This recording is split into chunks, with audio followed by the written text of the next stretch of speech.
Hello, hello, hello again. Welcome, everyone. I hope you're having a great Saturday. Welcome once again to We Can Do This.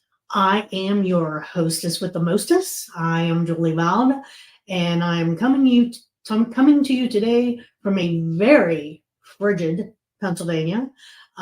We have 20 something degree weather, very frigid, very cold. And I know you cannot see this right now, but I've actually got a nice comfy blankie on my lap here trying to stay warm.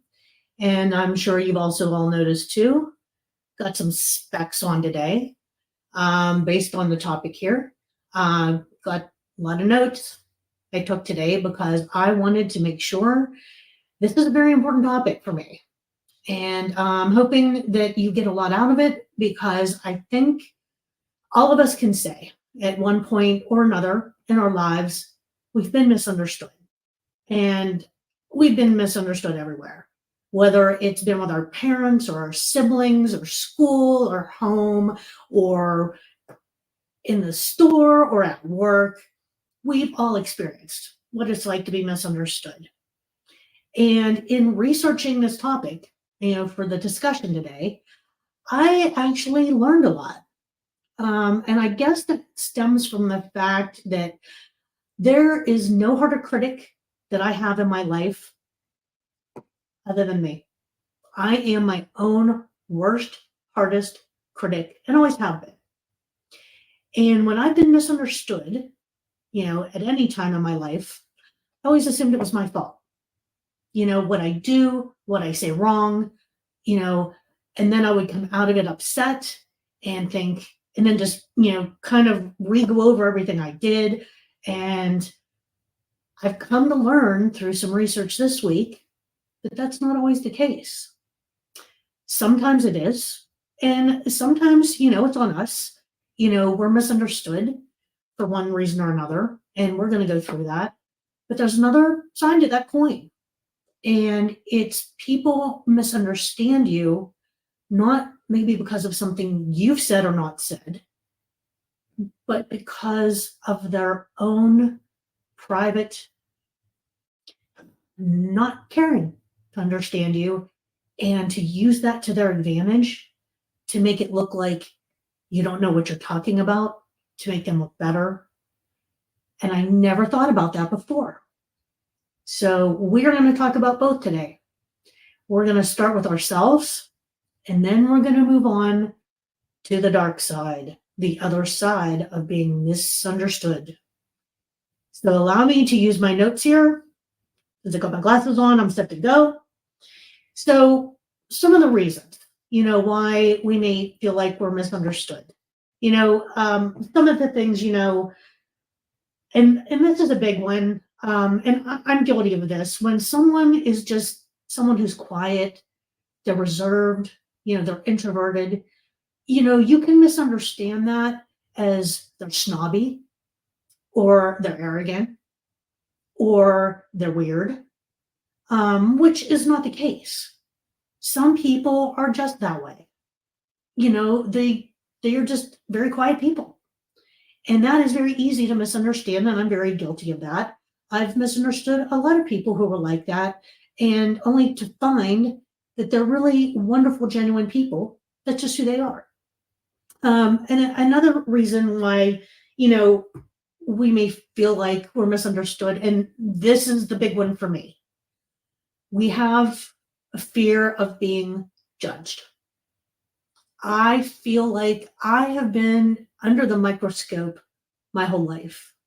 I've been on a football field, I've been on a stage, I have been in front of classes to speak. I speak now all the time in meetings. And I always had this fear that I was being judged for who I was. And that was very much one of my insecurities, and to some point still is today. That's a little part of who I am. But I'm working on it, and I've come a long way. But that's something that's very near true to me. That's one thing that I fear.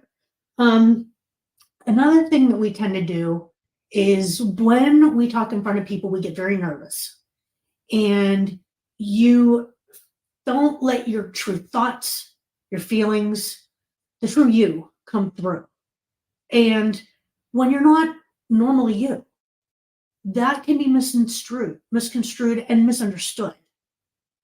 And it's really hard when you're nervous to be you. And I've had a lot of people say to me, Julie, how can you look at a camera? How can you not be nervous? How can you do that? We could never do that. Well, I've been that my whole life. I've been maybe not necessarily in front of a camera, but I've been in front of audiences and I'm very comfortable doing this. But there's always that if I'm not the true me, if I'm not who I am, if I'm not normal and comfortable, I won't have you guys comfortable. And that's what my goal is. I want you to be comfortable. I want you to feel like we're just talking here. So the one other thing that some people have is they have a hard time being themselves around others. You know, for a long time, I felt like I was a different person at work versus when I was at home, or depending on what group of friends I was around. I've come a lot of years and have learned you need to be you. You need to be you no matter where you're at, what circumstances you are, because that comes across as people understand who you are. They understand what's important to you. They understand where you're coming from, what you're trying to say, and they understand it more because they see the regular you all the time. So those are some things, some reasons that maybe why, we're misunderstood, that we can help ourselves and we can work on these things to make ourselves better. Now, a couple of tips, that I've found. You need to communicate more aggressively. Now, when I say aggressive, I don't mean sit here and, give them the eye and, give them this and look in the camera and, just be all that. That's not what I'm referring to. I'm referring to being clear, being direct, and being respectful. When you come across as being confident in what you're saying, in who you are, and you are respectful in the way you present it, in the way you talk to others, there is a lot less of a chance that what you're saying or what you're trying to convey will be misunderstood. And one of the other things you can do is, I have to tell you, and I'm sure you have noticed this by now, I do not have a poker face. I use my hands a lot. I don't have a poker face never comes in my vocabulary. People can read me like a book. And I have to say, I'm pretty good at reading others, but there are some times where it's a little more challenging than others. You need to read other people's faces. Read their body language whenever you're talking and you're trying to explain things. Do they look confused? Do they look sad? Do they have that look like, you're what? What did you just say? What did she just say? Learn to read people. Learn to read body language. And when you can do that, then you can come back with, do you have any questions? You look a little concerned. What can I clarify for you? How can I help make you understand, what I'm trying to say here? Ask those questions. And if you learn to read people, that can be very helpful, and that can help you get over the hump of whatever the misunderstanding might be from others. And you need to be, along with that, like I said, you need to be more expressive, like me. One thing being a buyer, I cannot hold back, and I do not sugarcoat anything. That does not mean I'm rude. That does not mean I'm being belligerent. That means I'm being honest. Being a buyer, being an EMT, and being a firefighter. Reality is very hard to deal with sometimes. We all know that. But in my world, I don't have time for sugarcoating stuff. I say things like they are. I say things the way the reality is. And I will tell you, it's not easy. I have come across so much of backlash in my life because I'm a realist out of necessity. I don't have a choice. And quite honestly, it's not fair to others. I need people to understand the truth. I need people to understand reality, no matter how hard it is, because that's what they deserve. And that's the way it is. Oh my gosh, I almost sound like Walter Cronkite right there. Ooh. But in all honesty, you need to be truthful and honest and fair. That can help any misunderstanding. Because when you tell the truth and you lay it out as it is, not a whole lot of room for being misunderstood. And the final thing is, I think a lot of times we're so nervous, or we've gone through our notes so many times, we tend to overfilter ourselves. And you don't want to do that. You don't want to overfilter yourself because then you tend to leave out things. And when you leave out things, then that leads to misunderstandings on other people's parts. So don't overfilter things. Take your information, speak the truth, say it respectfully, with clarity, and be honest, and be who you are. But sometimes being who you are means you gotta think out of the box sometimes. We're all very complex creatures. We all have our set roles. I need to do this. I need to do this. I need to do this. Sometimes you need to break out of that box. You need to fully understand yourself and who you are. And that's not easy. It's taken me a long time to realize, of all the criticism I've had over the years because of who I am. I care too much. You care too much. That's the problem with you. This, that. Those criticisms are hurtful. And those people were wrong in what they said. Because when you realize who you are, you have to be true to yourself. And when you are communicating yourself to others or topics you're talking about, you have to let the true you come through. And the way you do that is you get to know yourself better. What do you like? What's truly important to you? And practice. Journal. I am personally not a person who journals a lot, but I've been told that can be very healthy. It can be very educational to learning a lot more about yourself. You can look back at your notes and think, you know what? I didn't realize I thought that way. Or talk in a mirror. Talk to yourself in the mirror. Right now, I feel like I'm talking to myself because I'm looking in the camera and all I see is me. But I know there are those of you out there who are listening and watching, which I appreciate. And that being said, please remember to subscribe and hit that like button below. That way you can get the notifications on when I'm going live. And if you hit that like button, that means that my broadcasts will start coming up and you will be notified of when I will be on here and be talking about a new topic. And that's pretty exciting. So learn about yourself. Do a mirror. Talk to a friend. Practice on them. You have a lot of different ways you can learn who you really are.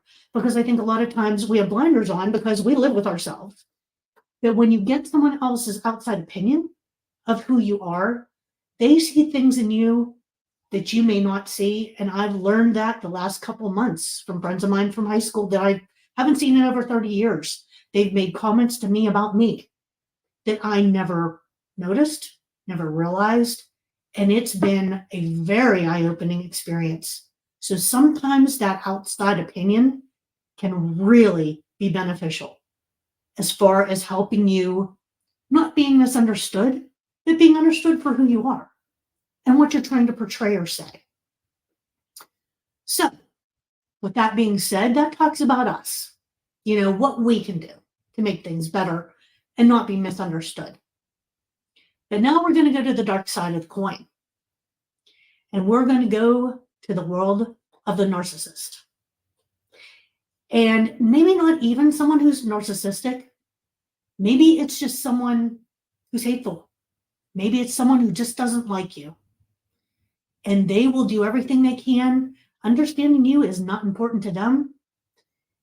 Making you being embarrassed, making them feeling more important is all that it's about for them. So in starting out with what a narcissist is about, I read this and boy, is this true. So here's a couple things. Narcissists are jealous and envious of who you are. Now, let me tell you, my ex-boss, at one of my previous companies, I was told she was jealous of me. And for the life of me, I thought they were out of their minds saying that. I'm me. I have been blessed with a gift of being a buyer. I love what I do. And that's all I want to do is help others. That's it. That's me in a nutshell. But she was jealous of me because I was good at what I did. And people genuinely liked working with me. They were happy around me. And that very much became something that was not in my favor when it came to her opinion of understanding who I was. She had no interest in understanding who I was. What her understanding was of me made her very envious of who I was. And that's on her. That's not on me. People also, they want attention. Everything in the world is about them. And we all know people like this. You know, they just have this hankering for everybody's admiration. You know, they just put themselves out there and everybody else, it's all about me. You know, look at me. I'm right here. You know, I'm great. I'm terrific. Yeah. Ooh. Arrogance. There's a lot of that out there too. Some people are just so full of themselves, they don't listen to anything anybody else has to say. The world revolves around them, and they will do everything they can to make sure it stays revolving around them and take anything positive that you have to say or do from them. And this is one thing I've noticed about managers. And managers, it hasn't been all my managers, so please forgive me those that this is not pointed to, but a lot of managers feel they are superior and they're special just because they have the title of being a manager. Now, I've never been a manager. I am special because of who I am, not because of my title. My job is not who I am. It's what I do. But there are those, that's just who they are. And that's just how it's going to be in their world. And it makes being misunderstood pretty hurtful. And we're going to go through some adjectives here. I'm going to throw them at you and want to see what you have to think about on these. The first word I'm going to throw out here is gaslighting. Now, I have to admit, this is a newer word to me. I was not introduced to this term till about the last 2 years. I didn't know what it meant. I didn't know what it meant at all. So I actually had to find a definition of it. And it means that someone who will deny an event has happened, that they question your memory, and they just trivialize how you feel. Like, it's not about you. You know, it's not important. And I never really thought about it, but I've never really had anybody do that to me as far as in the context of being misunderstood, where they flat out deny what I say or deny what I do. Because a lot of what I do and say, I need to be understood. A lot of it is documented. And a lot of the times I'm in a team environment where we're all going through the same thing.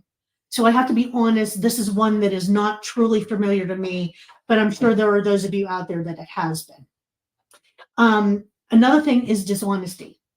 Some people will sit in meetings and just flat out say you're lying. No, that's not the way it is. No, you don't know what you're talking about. You know, and that is to cover up their feelings or insecurity. You know, they're a know-it-all. You know, they don't want you to be right. Since it's all about them, you know, they are just trying to cover up their feelings of insecurity, you know, but it can take a toll on you, and people like that can be very hurtful, and that can be difficult. And this is a big one. And this is one that I have experienced for 30 years at every job I've had. Controlling people. And we all have them. And I'm not necessarily saying managers. They don't have to be managers. They can just be people. They're insecure. They're jealous, or suspicious, whatever it may be. They just have to control their whole world around them, and they don't want to hear anything else. So it's not really that they're misunderstanding you. They just don't want to hear it. And they make sure that the other people around you don't want to hear it either. They add that to the conversation. And when you're in front of a group of people, boy, can that be damaging to somebody's ego and self-esteem. Right here. Other people are just cold. They're cold, and they're distant, and they're just indifferent. They just don't care what you say. They don't care what you do. You could tell them that the world is made of gold, and they would just sit there, whatever you say, whatever, who cares? And that's incredibly frustrating. People like that, who are so cold and so distant, those are the type of people you'll never get through, no matter what you say, no matter what you do. So you just leave out and go. Belittling and devaluing. This has been my life. In a previous job, I was belittled. I was talked down to. I was made to feel inferior for over 20 years. I was made to feel like I was worthless. It didn't matter what I said. It didn't matter what I did. It didn't matter that I was volunteering as an EMT. I was punished for that, had more work piled on me because I wasn't spending every waking moment. I am not someone who sucks up to management. I don't suck up to anybody. If I care about you, it's because of you and who you are. It doesn't matter if you're a manager, CEO, if you're a janitor. I don't care who you are. I don't care what you do. You're you. And that's what matters.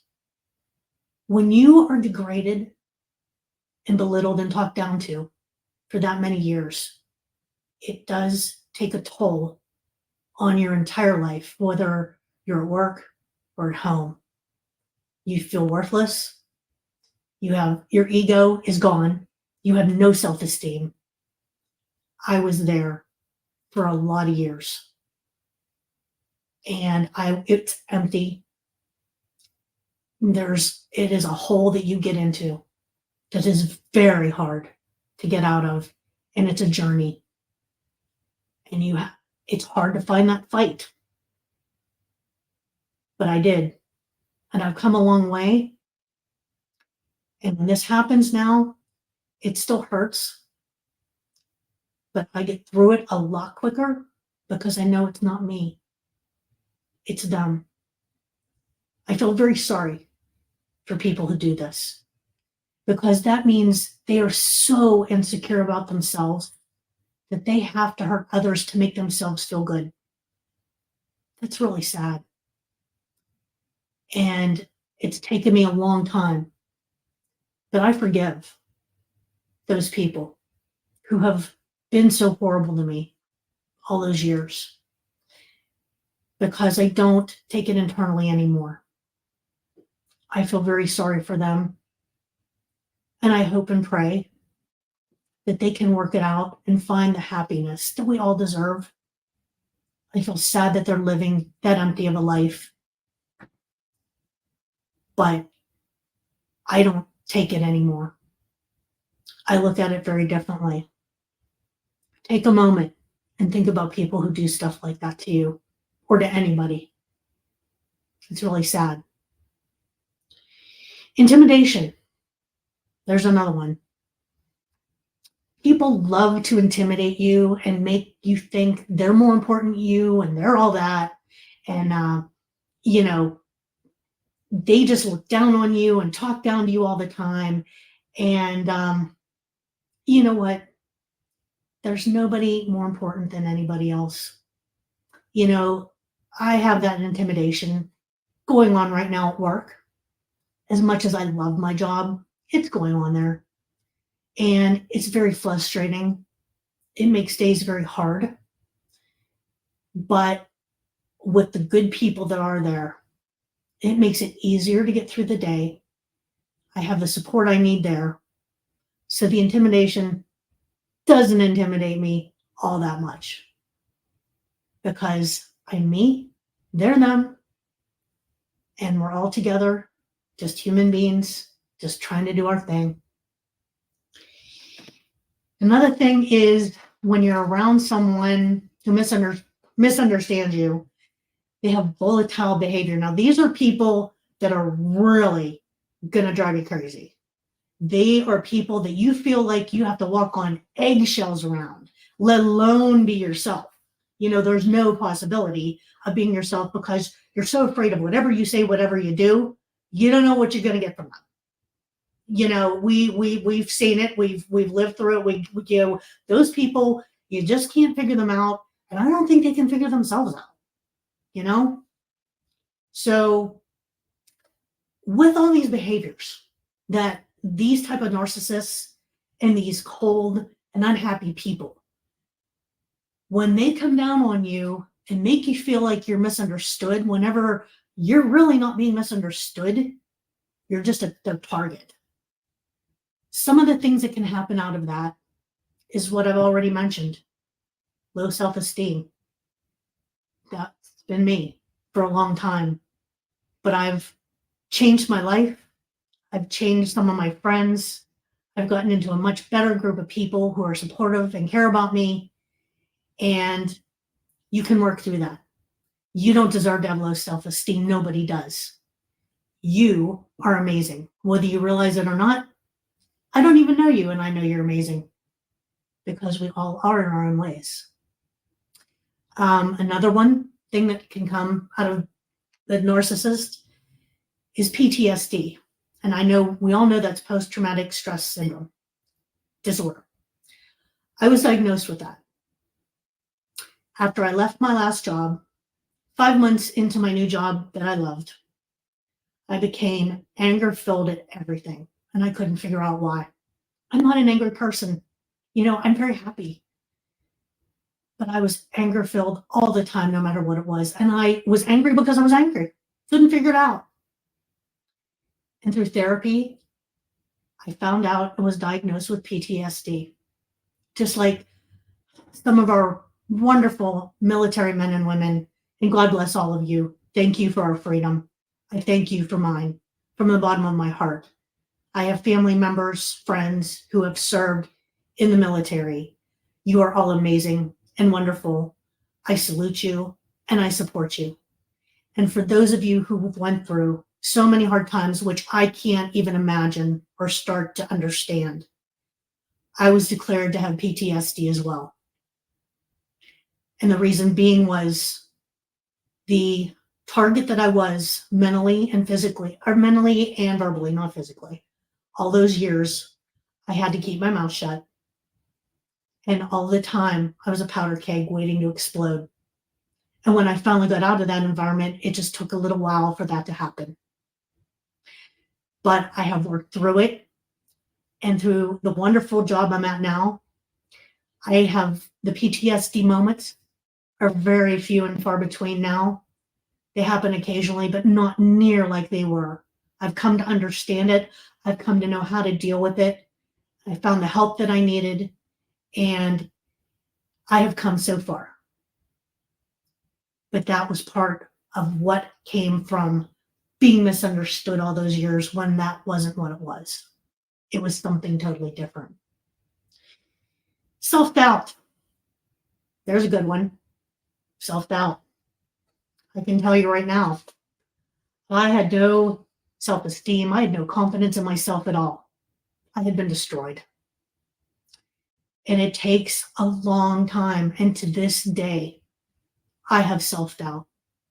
But I have some great people in my life and say, Julie, stop it. Cut it out. You're fine. You're just fine. Let it go. Wake up. And you know what? They're right. But I still have moments like that to this day. I know I'm not alone there. That doesn't really help to know that because I feel bad that someone else would feel this way. But you can change it. You can make a difference in yourself. Fight back and understand that those who are against you and claim that it's misunderstanding, it's not a misunderstanding of who you are or what you're trying to become or what you're talking about. It's because they are insecure, they're miserable, they're lonely, they have very empty lives, and they need our sympathy. And like I said, I feel very bad for people like that because I'm very blessed and very fortunate to have so many wonderful people in my life now because of the changes I've made. Don't be afraid of change. Don't be afraid to let go and see things differently because it's worth it and you can do it. I know you can because if I can, anybody can. I didn't realize how much of a fighter I had in me till just the last couple of years. And I'm very feisty sometimes. And I surprised myself. Don't let yourself be misunderstood. You can make changes in yourself. You can improve yourself. We can all improve ourselves. That goes without saying. Nobody's perfect. None of us are perfect. I totally say I'm not perfect. I'm usually the first one to raise my hand and say, okay, what I do, what I say, what do I need to fix? There's nothing wrong with making a mistake. There's nothing wrong with being misunderstood. That's easy to fix. And that's doable. The hard part is taking those who misunderstand you when it's not a misunderstanding. It's something totally different. Don't let that take hold of your life. Don't let it take a grip on yourself. You deserve more than that. You have people around you who believe in you, who can help you. And I know I've found that. And that's why I'm here. That's why I'm doing this live. Because I've been misunderstood my whole life at one time or another, and we all have. But I'm here to tell you, look at the two sides of the coin. Is it you or is it them? And if it's them, you can't change them. You can't fix them. But you can learn how to get over it, ignore it, have confidence in yourself, move forward, and be the person that you are. Be yourself and keep moving forward. And that's my advice for today. So with that being said, I'm going to end today's session with what I always end with. Always remember, don't ever forget, we can do this. We got this. We can, and we will, and we are. So until next time, my friends, stay safe, be true to yourself, and until next time, bye-bye.